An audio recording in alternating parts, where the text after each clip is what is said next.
The stars looked different from here, thought Dr. Lam Min as he gazed through the observation dome of the Red Dawn spacecraft. This far from Earth, beyond Neptune's orbit, the familiar constellations stretched and warped, the void between them somehow deeper, more profound. Min pressed his palm against the reinforced glass, feeling the deep cold of space radiating through despite the thermal barriers. "Still searching for your fifth dimension, Doctor?" The voice of Major Rourke cut through Min's contemplation. The mission commander stood in the entryway, arms crossed over his chest, his weathered face illuminated by the soft blue glow of the ship's interior lighting. "The fifth void," Min corrected, not turning away from the stars. "And yes, it's out there, beyond the Kuiper Belt. All the data points to it." Rourke sighed, the sound weary with the weight of military protocol. "We're here to survey Neptune's outer satellites, not chase theoretical physics fantasies. The Defense Council has strict parameters for this mission." The year was 2187, nearly 2 centuries after humanity had first ventured beyond Earth's atmosphere.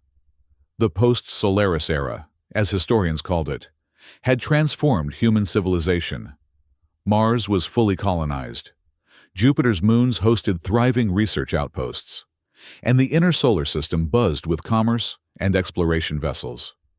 Yet beyond Neptune remained largely untouched, a vast, cold frontier that beckoned to those who still dreamed of the unknown. Min was one such dreamer. At 42, the Vietnamese astrophysicist had dedicated his career to proving his theory of the fifth void, a hidden dimension of space-time that existed beyond the frozen outer planets, accessible only through specific cosmic gateways.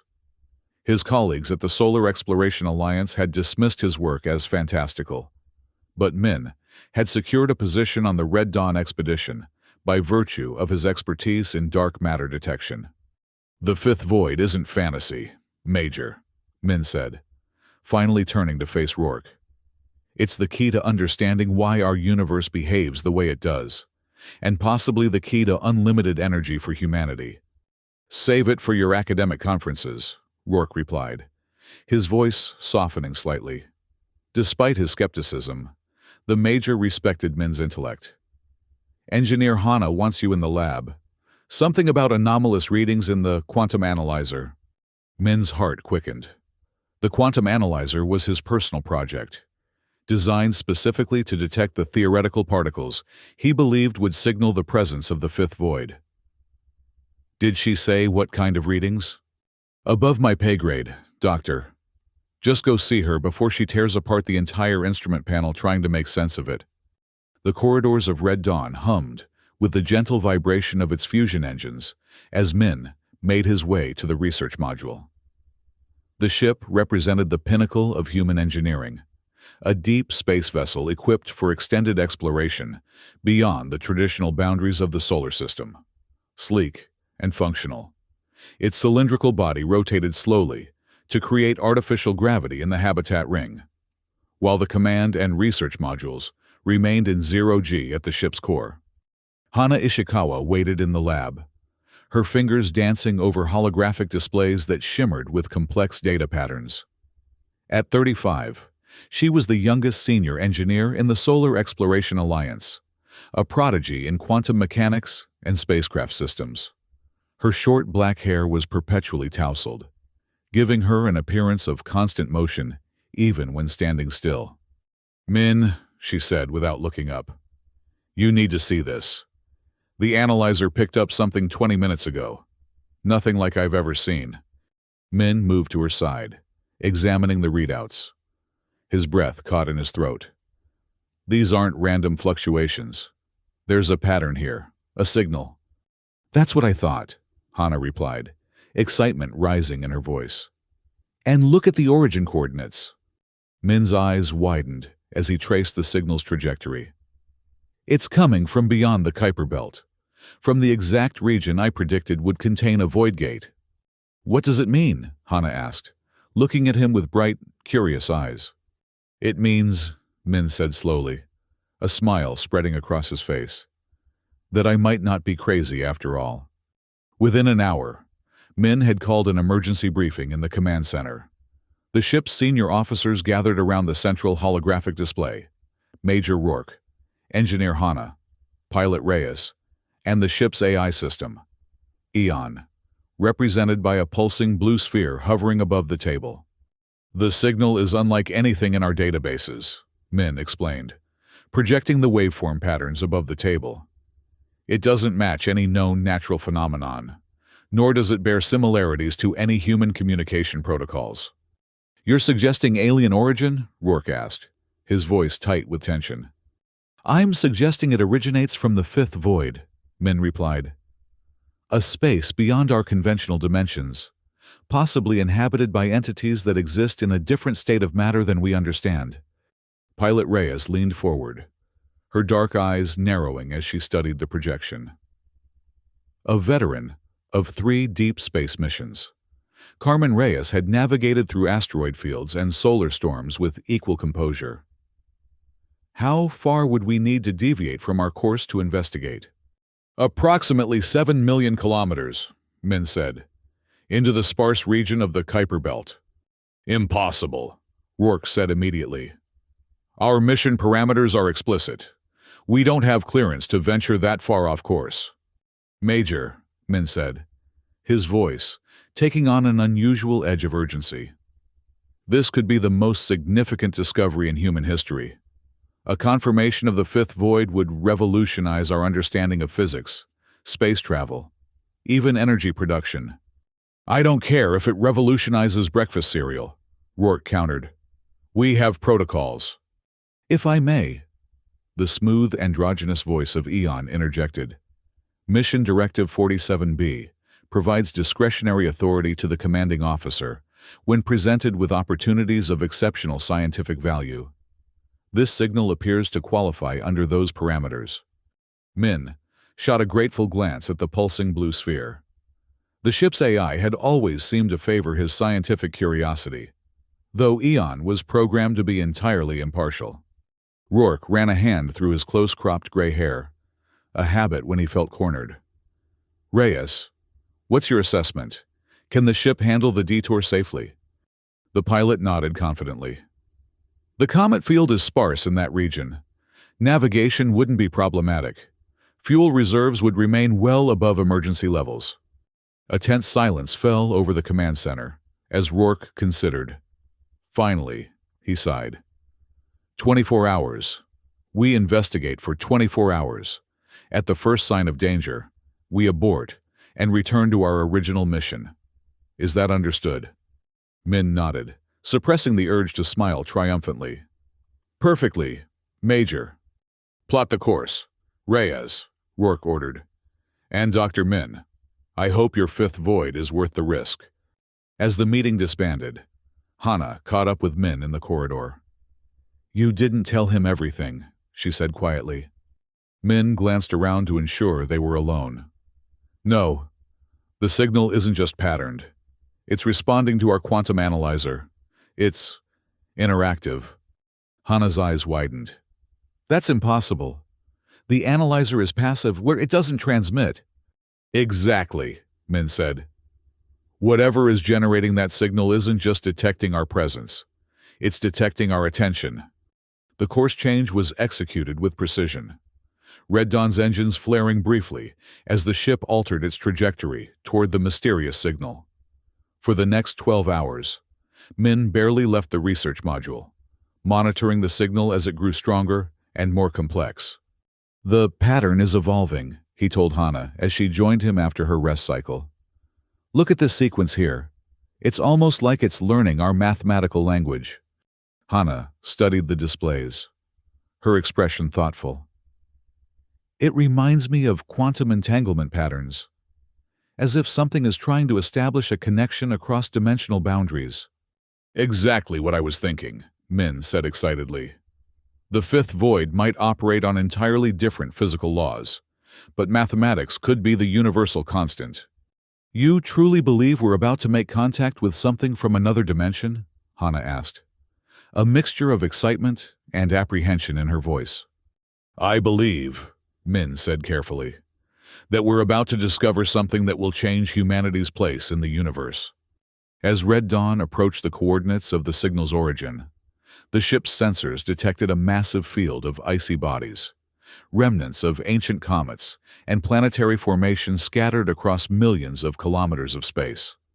"We'll need to navigate carefully," Reyes announced from the pilot station. "These ice fragments are unstable.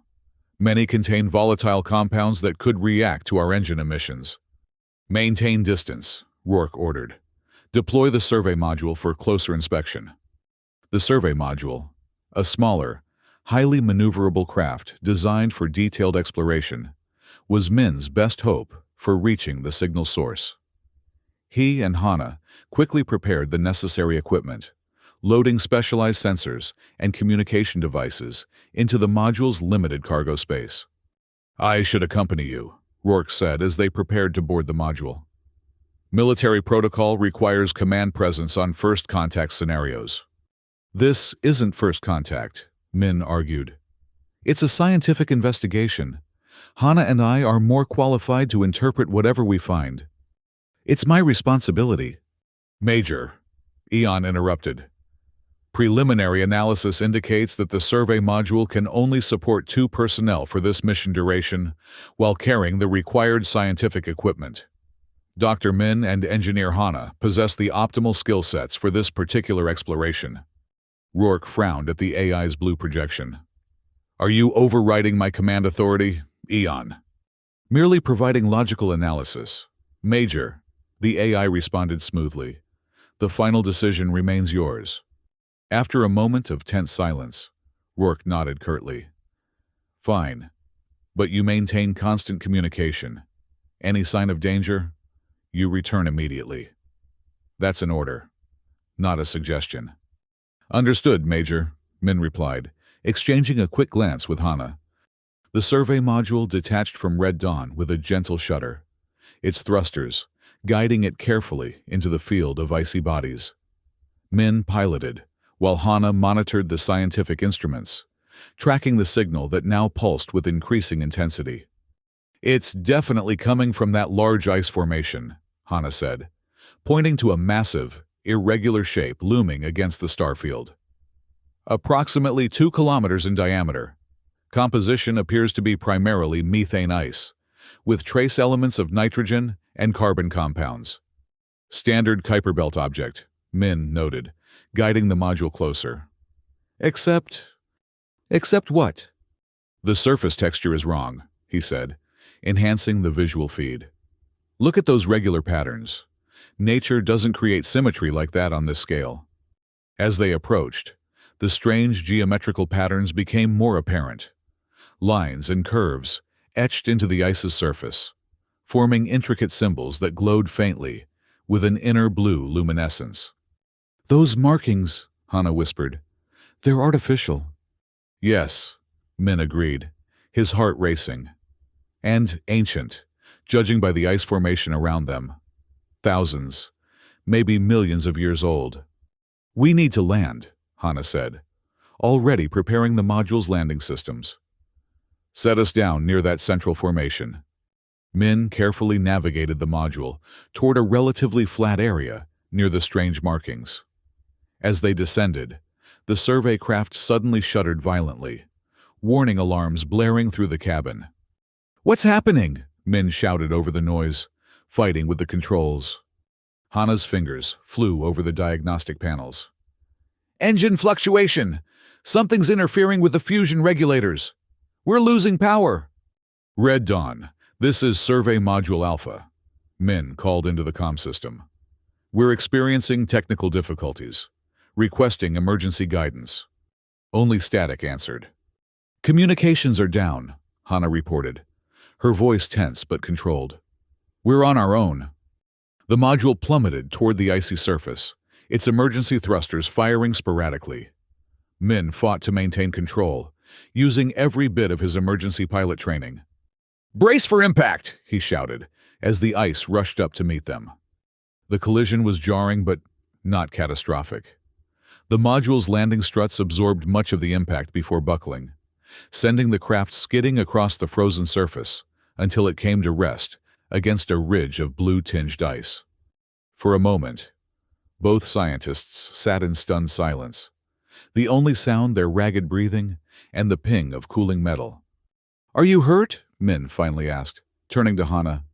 She took inventory of herself, flexing limbs and checking for pain.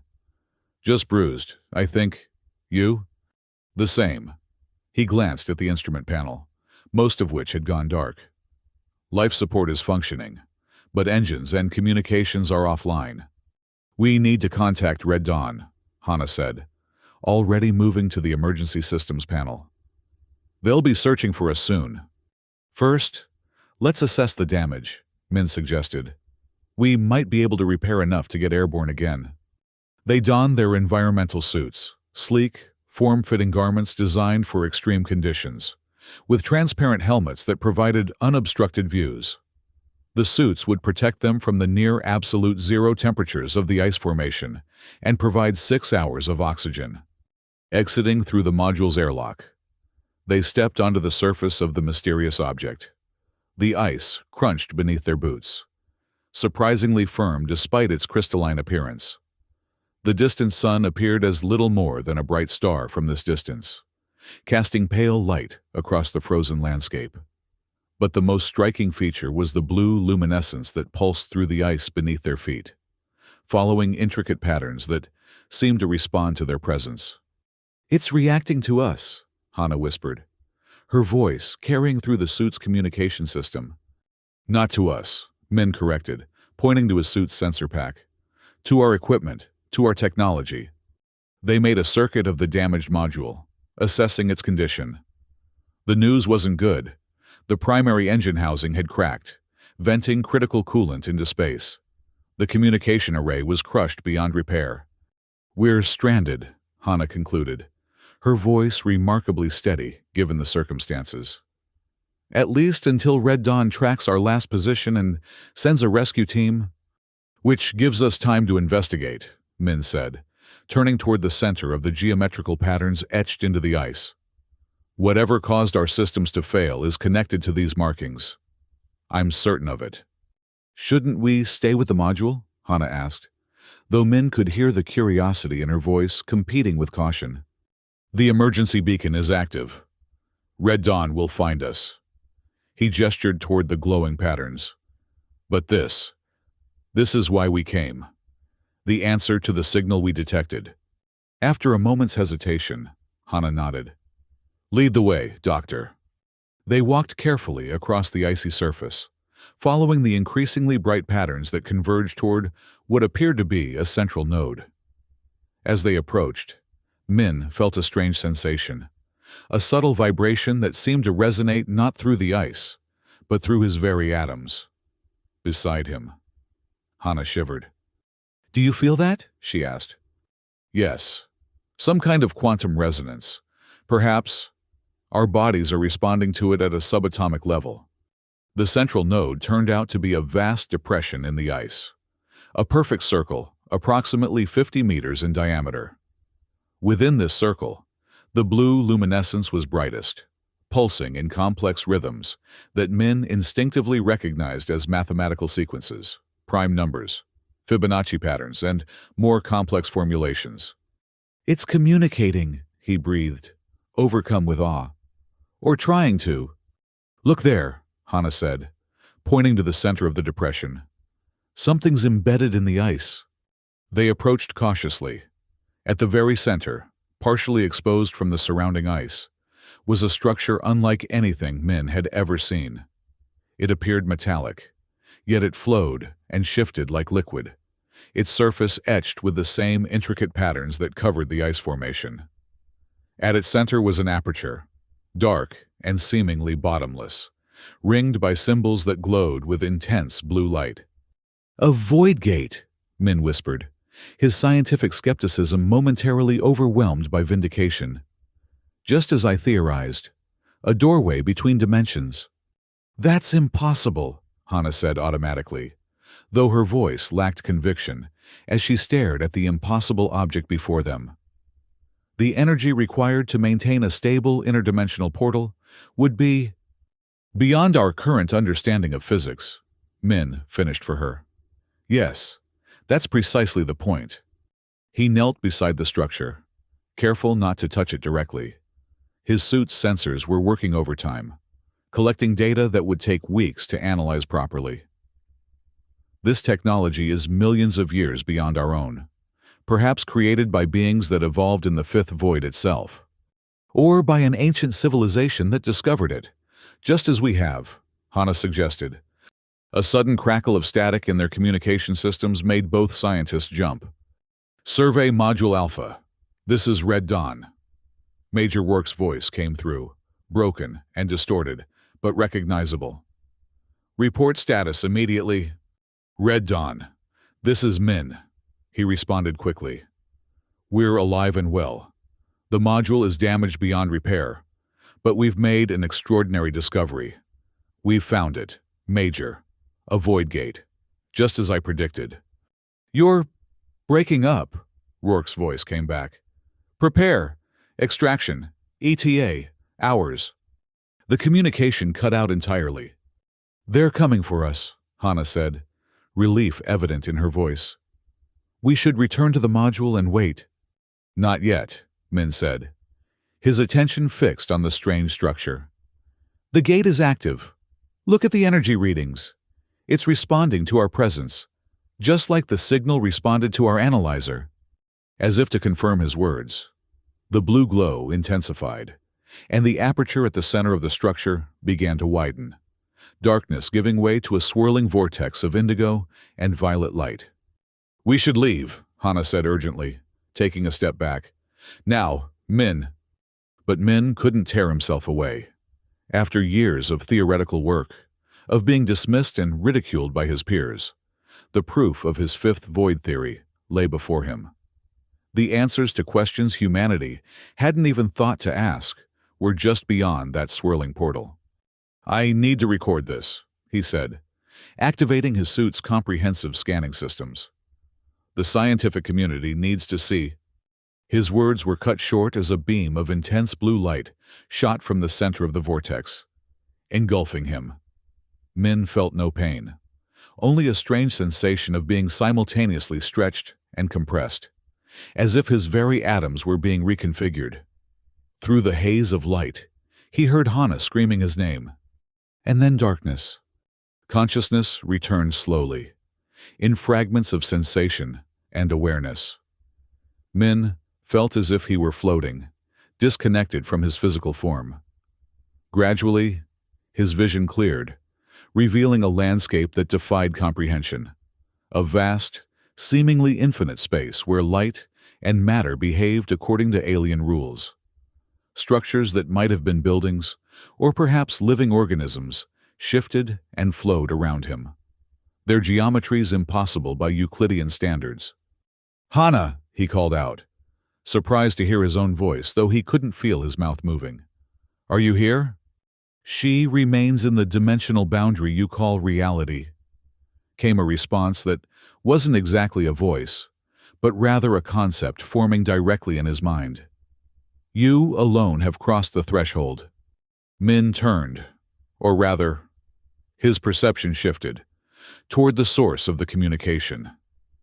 Before him hovered a being of pure energy, its form constantly shifting between states of matter that shouldn't be able to coexist.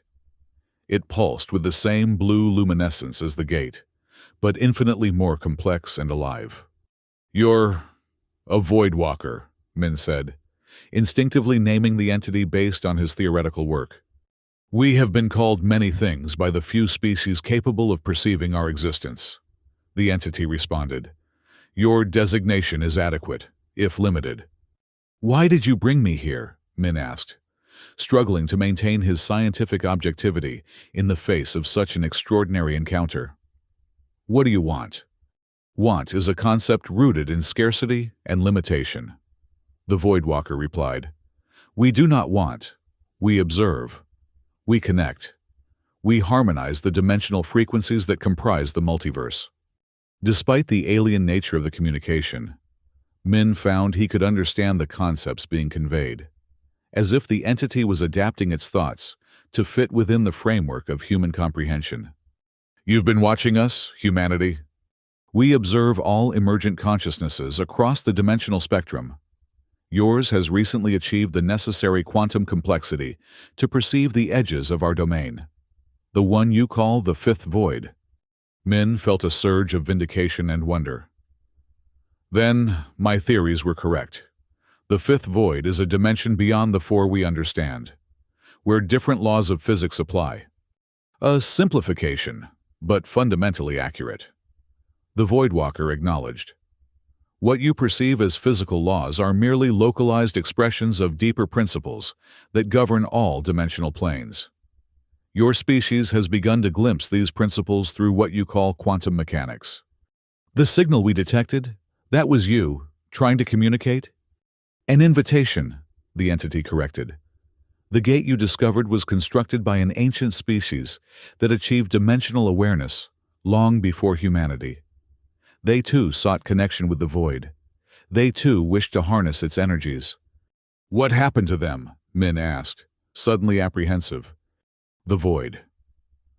Walker's form shifted, displaying patterns that somehow conveyed sadness or regret. They advanced too quickly, extracted too much energy from the dimensional boundary. The resulting collapse destroyed their civilization and nearly breached the integrity of your dimensional plane.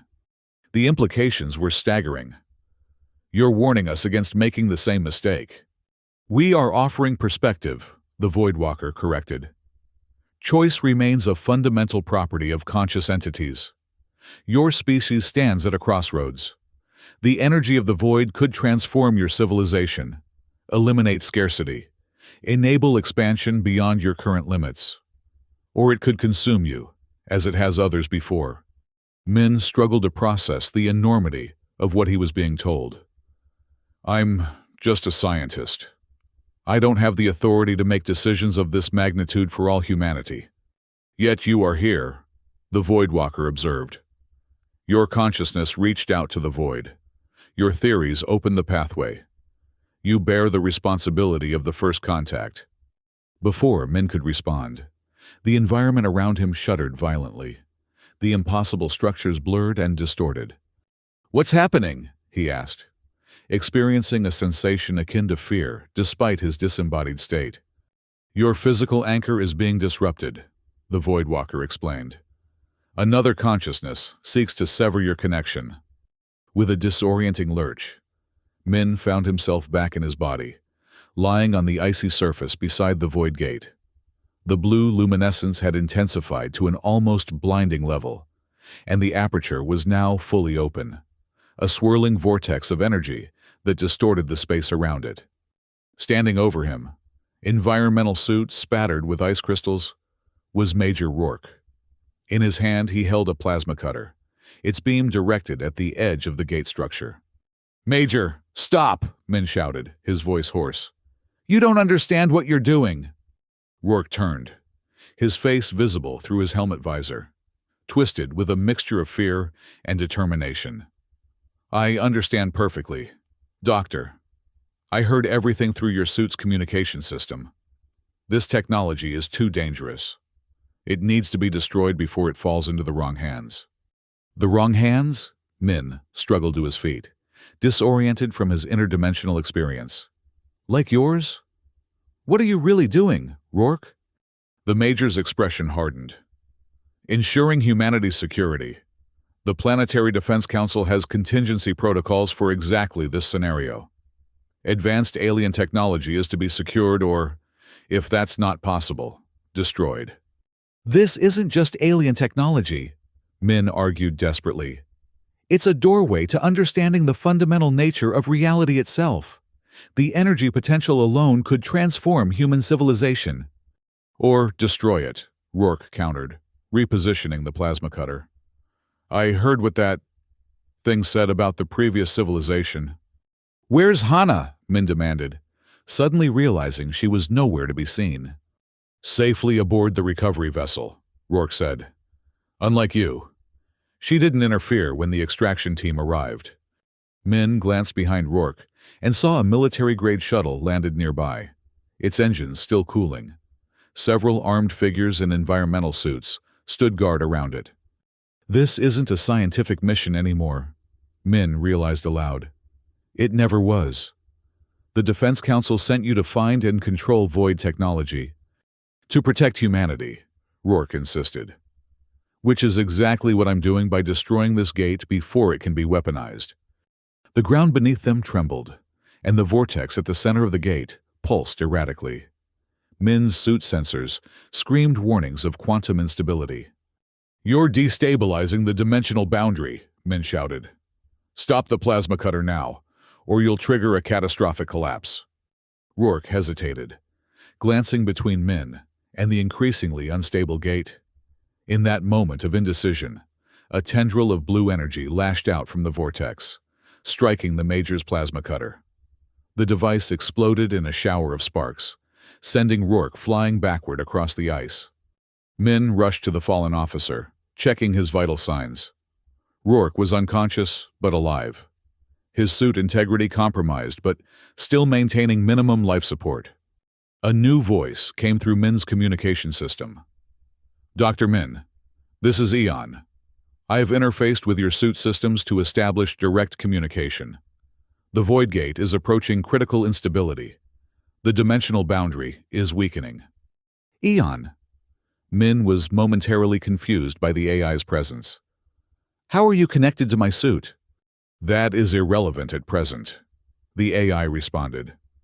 "What matters is that I have analyzed the quantum fluctuations and calculated a 97.4% probability of catastrophic dimensional collapse if the gate destabilizes completely. Such an event would likely consume the entire Kuiper Belt region and generate a gravitational anomaly that would disrupt the outer planetary orbits." "How do I stop it?" Min asked, watching as the vortex grew increasingly chaotic, bolts of energy lashing out across the icy surface. "The gate requires a stabilizing influence," Eon replied. "A quantum signature to align the dimensional frequencies. Your research module contains experimental quantum resonators that might serve this purpose." "But the module is damaged beyond repair," Min protested. "The primary systems are inoperable, but the quantum resonance array remains intact. If reconfigured, it could generate a stabilizing field." Min glanced at Rourke's unconscious form, then at the military shuttle in the distance. "I need to get to the module. Can you guide me through the reconfiguration process?" "Affirmative," Eon confirmed. "But haste is essential. I estimate less than 15 minutes before dimensional collapse becomes irreversible." Dragging Rourke's unconscious body, Min made his way toward the military shuttle. The armed personnel moved to intercept him. "This man needs immediate medical attention," Min shouted over the external comm. "And we have a dimensional collapse scenario in progress. I need access to my research module now." The soldiers hesitated, looking to each other for guidance in the absence of their commanding officer. "The gate is destabilizing," Min continued urgently. "If it collapses completely, the resulting quantum cascade will destroy this entire region, including your shuttle. Help me stabilize it, or we all die here." After a moment's deliberation, the senior officer nodded. "What do you need us to do?" "Get Major Rourke to safety. Then help me transport equipment from my module to the gate." Working with desperate speed, Min and two of the soldiers returned to the damaged survey module. Under Eon's precise guidance, they extracted the quantum resonance array, a complex assembly of crystalline matrices and superconducting elements designed to detect and analyze quantum-level phenomena. The array must be reconfigured to emit a stabilizing field, rather than merely detect quantum fluctuations. Eon explained as Min worked. Reverse the polarity of the main emitter and adjust the frequency to match the gate's resonance pattern. Min's fingers flew over the delicate components, making adjustments that would have seemed reckless under normal circumstances, but were now their only hope. The soldiers assisted as best they could, following his terse instructions without question. "What about power?" Min asked, realizing the reconfigured array would require significant energy to function. "The module's power cells are depleted. The gate itself is generating massive energy," Eon pointed out. Create a feedback loop to harness that energy and redirect it through the array. It was brilliant and terrifying, using the very energy causing the instability to power the solution. Like fighting fire with fire. They transported the modified array back to the gate, which was now a maelstrom of chaotic energy, the vortex expanding and contracting erratically, setting up the device at the edge of the depression. Min made the final adjustments. This will either stabilize the gate or accelerate the collapse, he warned the soldiers. You should return to your shuttle and prepare for emergency departure. The men exchanged glances. Then, one of them said, We'll take our chances with you, Doctor. No one gets left behind. Touched by their unexpected solidarity, Min nodded gratefully, before turning his attention back to the array. Eon, I'm ready to activate the feedback loop.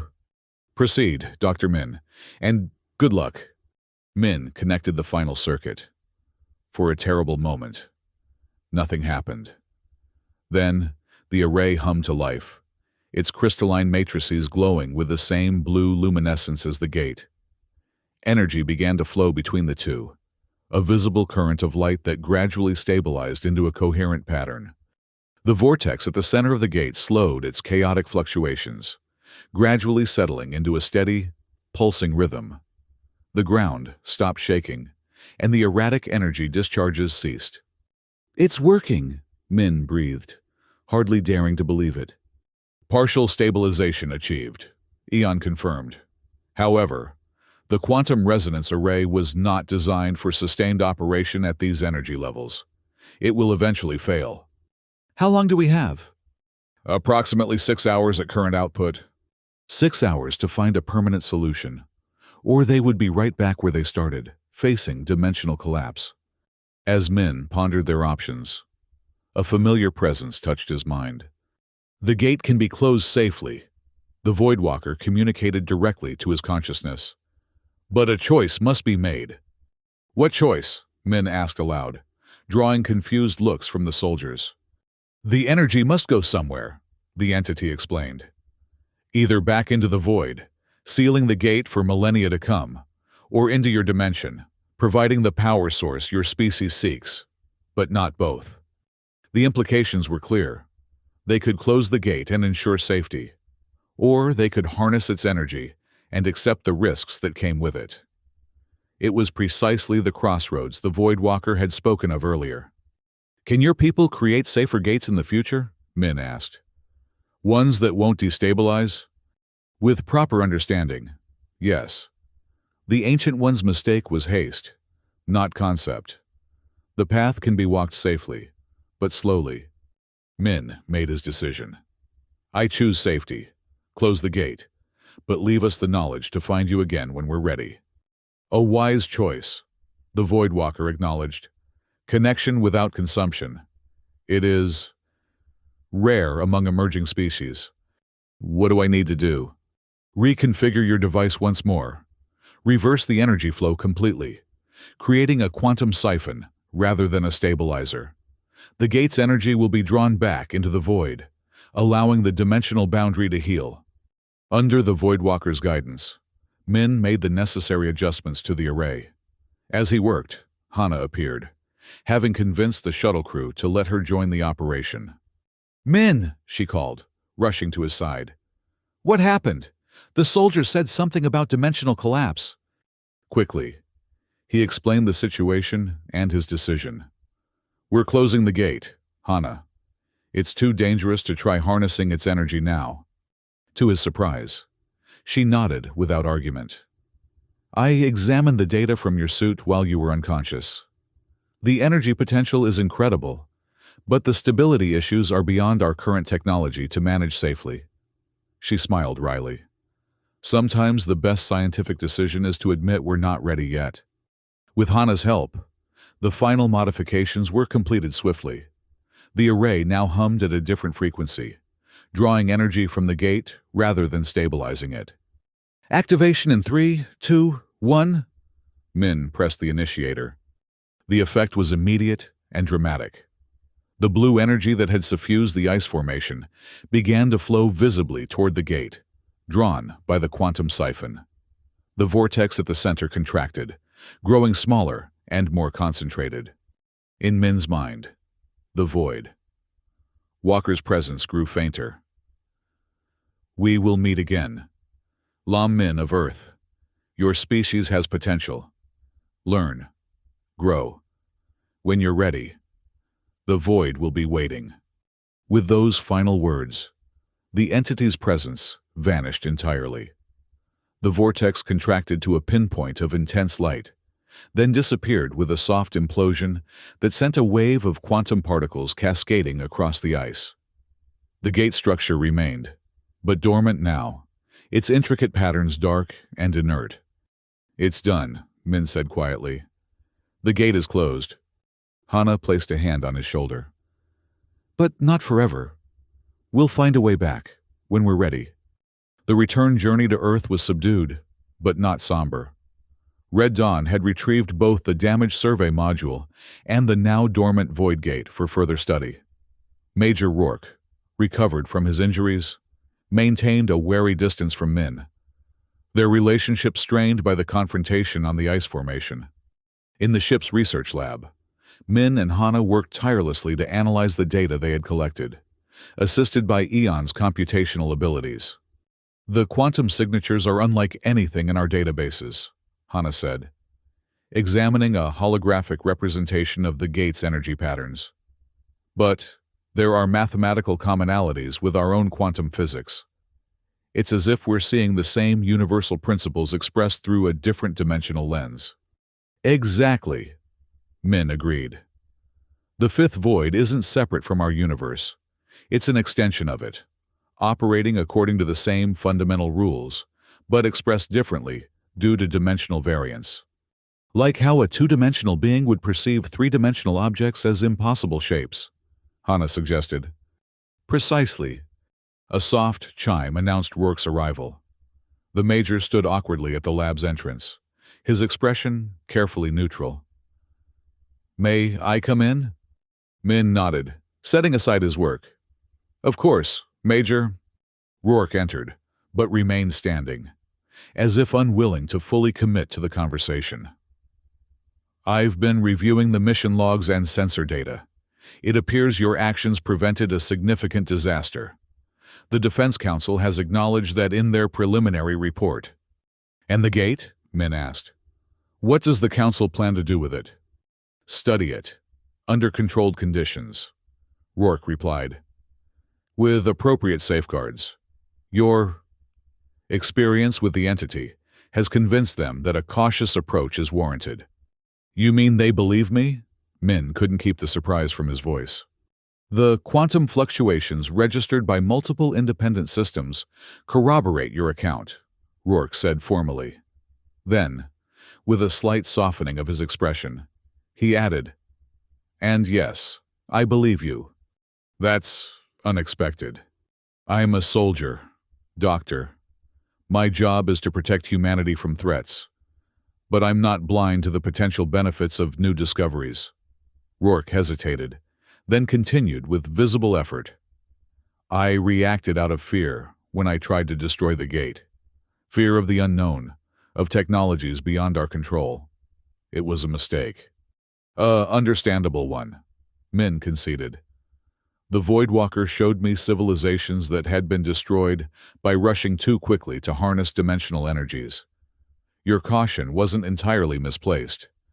Perhaps we both have something to learn from each other, Rourke suggested. Scientific curiosity tempered by prudent security considerations. A reasonable compromise, Min agreed, extending his hand. After a moment's hesitation, Rourke shook it firmly. There's something else, the Major added, producing a small data crystal. Eon compiled this from the quantum analyzer readings. It's a message of sorts, addressed specifically to you. Min accepted the crystal curiously. From whom? From the entity, Rourke said uncomfortably. The Voidwalker. Eon detected it embedded in the quantum fluctuations during the gate closure. After Rourke departed, Min inserted the crystal into a secure reader. A complex pattern of light and sound emerged, gradually resolving into comprehensible information as the ship's systems interpreted the alien data structure. "It's beautiful," Hana whispered as the pattern expanded across the holographic display. "What does it mean?" "It's a map," Min realized, recognizing astronomical coordinates embedded within the pattern. "And a method. The Voidwalker has shown us how to safely create a stable connection to the fifth void. Not now, but when we're ready." "How will we know when that is?" Min smiled, pointing to a mathematical sequence that pulsed at the pattern's core. "When we can solve this equation. It's a test, one that requires not just scientific advancement, but ethical development as well. The variables include factors for sustainable energy usage, cooperative global governance, and ecological balance." "A cosmic entrance exam," Hana said with a soft laugh. "Pass the test. Gain access to the next level of existence." "Something like that." Min stored the data securely, knowing its full implications would take years, perhaps decades, to fully comprehend. The journey continues. 3 months later, Min stood before the World Science Congress in New Geneva, preparing to present his findings on the Fifth Void and the Kuiper Belt expedition. The auditorium was packed with scientists, government officials, and media representatives from across Earth and its colonies. As he arranged his notes at the podium, he caught sight of familiar faces in the audience. Hana sat in the front row, giving him an encouraging smile. Beside her, surprisingly, was Major Rourke in formal military dress. Even more unexpected was the holographic presence of Eon, granted special permission to attend the presentation remotely from Red Dawn, now orbiting Mars for maintenance. "Distinguished colleagues," Min began, his voice steady despite the momentous nature of his announcement. "What I present today will challenge our fundamental understanding of physics, space, and humanity's place in the cosmos. The discovery beyond Neptune has confirmed the existence of what I have termed the Fifth Void, a dimensional plane that intersects with our own at specific cosmic junctures." Displays around the auditorium activated, showing carefully selected data from the expedition. Conspicuously absent was any detailed information about the Voidwalker itself, or the message it had left for humanity. Some things, Min had decided in consultation with Hana and even Rourke, were not yet ready for public dissemination. "The implications for theoretical physics are profound," he continued. "But equally significant are the philosophical and practical considerations. We stand at the threshold of a new era of cosmic understanding, one that offers tremendous potential, but also demands tremendous responsibility." As he spoke, Min felt a familiar resonance at the edge of his consciousness, a faint echo of the Voidwalker's presence. Since returning to Earth, he had experienced occasional moments of connection, brief touches across dimensional boundaries that left him with new insights and questions.